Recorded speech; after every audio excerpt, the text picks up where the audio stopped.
so cheesy. I love crying. Or maybe I'm gonna go rob a bank.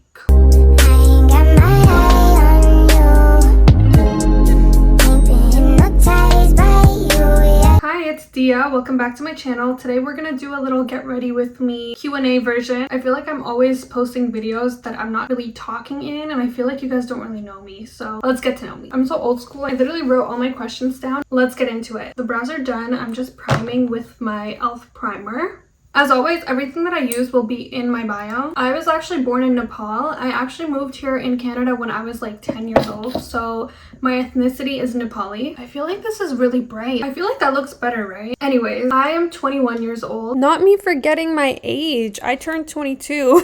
My birthday is July 14, 2001. I feel like I'm patting my face so hard right now. I'm just like... If the lighting sucks, I'm sorry. Like, I'm still trying to figure out my YouTube setup. I have two siblings. I have a younger brother and a younger sister. My sister is 20 and my brother is 12. So it's like a significant difference. I know I use a lot of concealer, but just trust the process. I live like right off of Toronto, Ontario. I live with my family currently. I did live alone, but it just makes no sense because my family's like not that toxic and rent in Canada is like insane right now. So I don't feel like I'm missing out. Hi! Hello! Oh, no, not in my concealer. No. This is Coco, by the way. Say hi. After that whole intermission, we had some time to let our concealer sit. I am a Cancer Sun, Aries Moon, and Sagittarius Rising. My whole chart is like so confusing. I'm a Gemini Venus. I basically have everything except earth signs in me. So I always like wanted to be TikTok famous or like an influencer of some sort. And I always stopped myself. And then one day I was just like, fuck it. I'm gonna make a whole new TikTok account because my other one, like I was just posting dumb shit on it. Nobody cared about it, you know? I decided to post a video and it flopped. And then I continued posting. Like I posted the next day. I was like, I don't care. I'm just gonna treat this as a hobby. I had never had like 100k views before, but that one hit 100k views and I was like, oh my god, I'm famous. I posted again. I think it hit like 200k views. We made it out the hood. Like I'm out here like thinking I made it. And then I make a random ass video. That one hit like 1 million views in a day. I remember I was sending it to like everybody. I was like, I made it. To this day, it has 3.5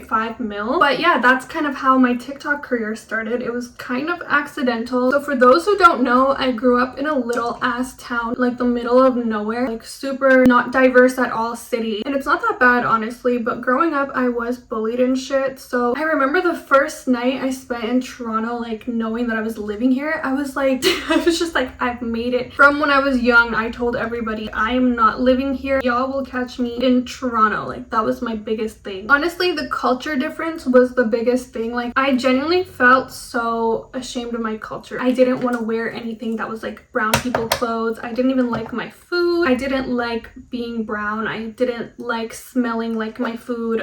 There was so much things that I hated about myself. Honestly, it's kind of sad to think about because nobody deserves to feel that way. But coming here, there was like this huge culture of girls just like me that look like me that love their culture. Like people are so obsessed with their own culture here, which is perfect. I feel like everyone deserves to feel proud and happy about the culture that they're from, right? Growing up, I was literally obsessed with Aaliyah's face. Like, shout out to you, girl, because you really did that. She is so inspirational. Like, I absolutely love her content and just her personality. She is literally like a big sister I never had because I'm the oldest, so being the oldest sucks. So I really looked to her like my older sister, and she definitely inspired me. I used to obsess over her before she had her house. I was just obsessed with her personality, not like her lifestyle. And now that she has this lifestyle, I'm just rooting for her. My newest obsession, I would say, is definitely Monet. I love her editing. Like, Monet, if you're watching this, like, your editing, girl. That girl is really like ambitious too. You can see that she really cares for this content creating stuff. She's super passionate about editing and just being there. When she like levels up, like she just bought a house and stuff, she doesn't like forget about us, if that makes sense. I just feel like I'm on FaceTime with her all the time. Like I love her. I also love Alex Earl. She's just so fun. Like I love her. Honestly, point blank period, I was just fucking insecure. I was so insecure. I remember there was like this brief moment in my life where I literally literally never went anywhere without makeup. I would have loads of makeup on my face. I'm pretty sure it was like during the 2016 makeup era. I would not go anywhere with no concealer. And then because I put on concealer, I had to put on powder. And then because I put that on, I had to put on bronzer. But remember, I never used blush at that time, so I always looked pale and dead. And I was in like this little ass city, so none of the shades matched me, so I had to get creative, like mixing shades, blending.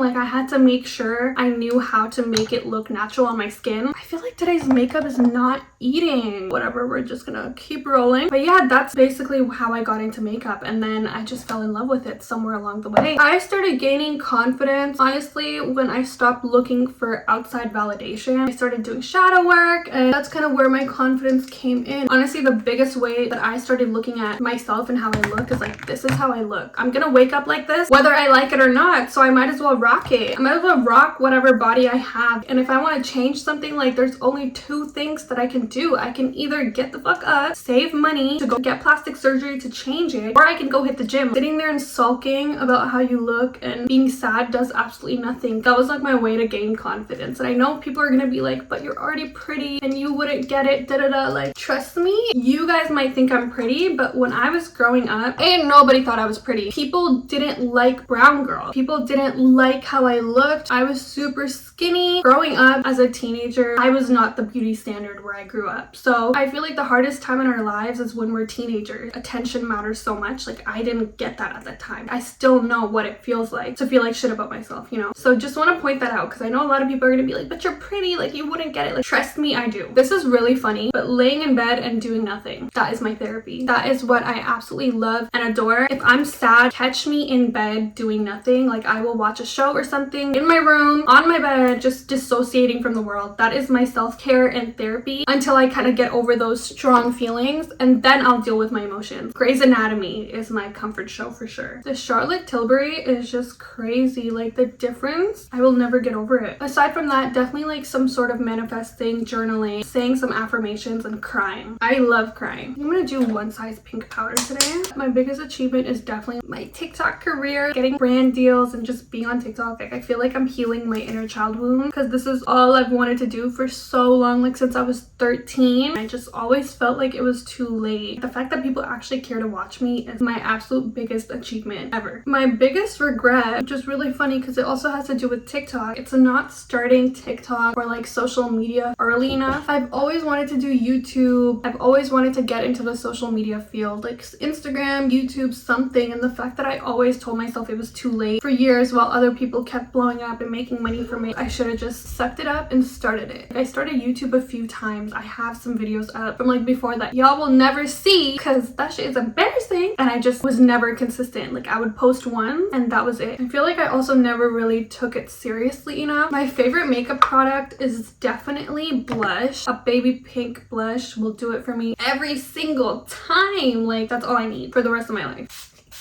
It's missing a little something and I don't know what to do. My biggest insecurity ever is actually my bags, and a lot of people talk shit about them on TikTok. I feel like I'm getting immune to them. What am I gonna do? I have them, so I'm gonna like still show them. I'm not gonna not show my face without makeup because I have bags I don't like. I've been taking iron pills and they have helped like tremendously, but they're still here. Like, I don't like them. They're genetic, okay? Like, a lot of people tell me like, maybe you have a disease, like go get help. Babe, they're genetic. There's nothing I can do. I just had to get that out there. Like, stop. My love language is literally all of them. I need everything. Like, I need the physical touch, the quality time. I need the gifts. What else is there?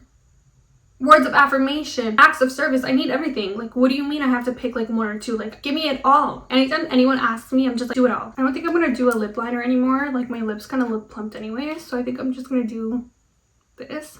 This is the finished makeup look. Let's continue on. I have a few more to do. I'm talking too much. My number one moral is, I'm assuming this means what I genuinely believe in. I do not like fake. If you talk shit about someone to me, don't friend them up. Like, I get it if you have to be cordial in a situation, but you don't like each other or you don't like that person, so you're just saying hi, hello. Like, that I completely understand because we're grown. Like, we don't have to be rude. But when you're trying to actively pursue a friendship with somebody that you genuinely talk shit about, you make them look super bad to me, and then I see you're trying to to be their friend. That is crazy. How are you smiling in that girl's face the way you smile in my face after you talk shit about that person? Like, what are you saying about me? Probably not what the question was asking me, but that's what I thought of. So oh, this is so cheesy. My biggest goal is literally to get the YouTube plaque. Like, that would make my whole life. Bitch, if I got the gold, like, now we're talking. Like, the gold, bitch, that I would love that. That's my biggest goal right now in life. If I had no rules for 24 hours, realistically, if we're talking about the purge moment here, I would probably sit my ass at home. I can't fight. I don't know how to shoot anything. I don't have weapons. I'm staying my ass in bed, locking the doors. But if it's only me, I can break the rules. Girl, those jewelry stores are in trouble. Or maybe I'm gonna go rob a bank. Which one has more money? I don't know. I need to kind of do some research on that just in case that happens one day. That was 21 questions. Thank you for watching this video. I hope you guys enjoyed getting to know me. Definitely go follow my Instagram, go follow my TikTok, subscribe to me here. I will see you guys next time. Bye.